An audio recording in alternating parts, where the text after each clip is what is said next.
Á, bráško, čo som ti donesol. Aha. Ty víš, jak se to používá, jak se olievají bábeny? Ja vím. A ty víš. Prvé pravidlo, keď ideš olievať, slušné oblečenie, braško, musíš mať. Žiadne tričko, teplaky či mikinu, tak to nevyšibeš, kamo, ani slaninu. Na nete si pozri, jak sa pletie korváč. Ak to nezvládneš, si trotlík, to nám prepáč. Žiadna smutná vrba z AliExpressu, nechceš predsa ženy dostať do stresu.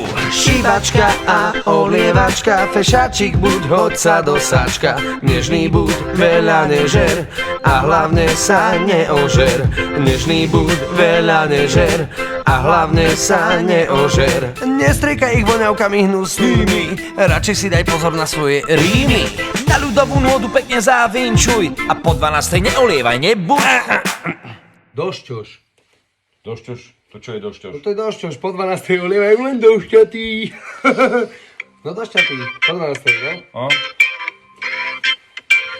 Šívačka a olievačka, fešáčik buď, hoď sa do sáčka. Nežný buď, veľa nežer a hlavne sa neožer.